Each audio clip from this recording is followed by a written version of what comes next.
जो हेडलाइन में $2050 था वो प्रति आउंस गोल्ड के भाव की बात थी जो क्रूड लिख दिया गया था। नमस्कार, गुड मॉर्निंग। सोमवार की सुबह नए और एक बहुत इंटरेस्टिंग हफ्ते की शुरुआत होने जा रही है। इस ईयर 2024 का वीक 1 खासी वोलेटिलिटी भरा रहा था, एक कंसोलिडेशन के नाम था इवेंचुअली, और काफी कुछ इंपॉर्टेंट चीजें हैं इस हफ्ते लाइंड अप लेकर आता हूं। सबसे इंपॉर्टेंट इस हफ्ते दिसंबर तिमाही के रिजल्ट सीजन की, यानी कि Q3 रिजल्ट सीजन का आगाज होता हुआ नजर आएगा।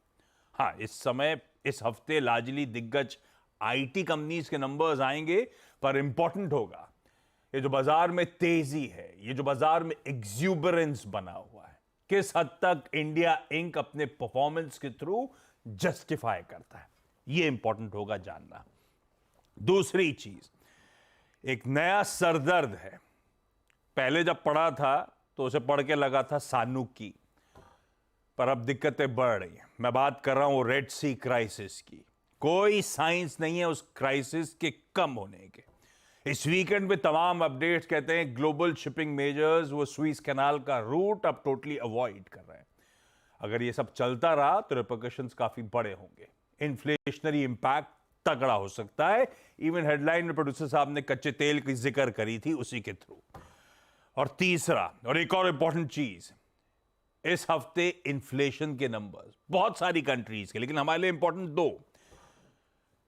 थर्सडे को यूएस का इन्फ्लेशन प्रिंट आएगा दिसंबर महीने का, और उसके बाद हमारा फ्राइडे को, शुक्रवार को हमारा भी इन्फ्लेशन नंबर सामने आता हुआ नजर आएगा। ये कुछ इंपॉर्टेंट चीजें हैं जो नजर रखनी है। इस बीच कुछ लार्जली कंसोलिडेशन का मूड हमने देखा था भारतीय बाजारों में। Back to back 7 straight weeks gain देखने को मिले थे।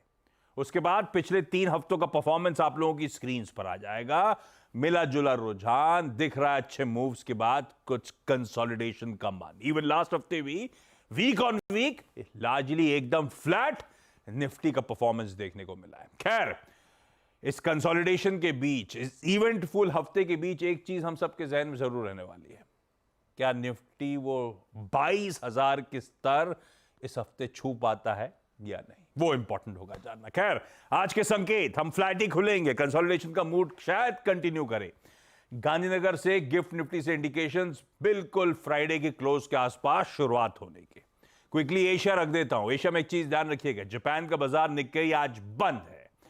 जो खुले हैं वो आपकी स्क्रीन पे लार्जली फ्लैटिश रुझान के साथ फ्लैट लाइन के आसपास ज्यादातर मार्केट, हैंग छोड़ दीजिए, अदरवाइज लार्जली फ्लैट लाइन के आसपास कामकाज, जैसा गिफ्ट निफ्टी संकेत दे रहा था। ऐसे ही कुछ मूड यूएस में देखने को मिला था।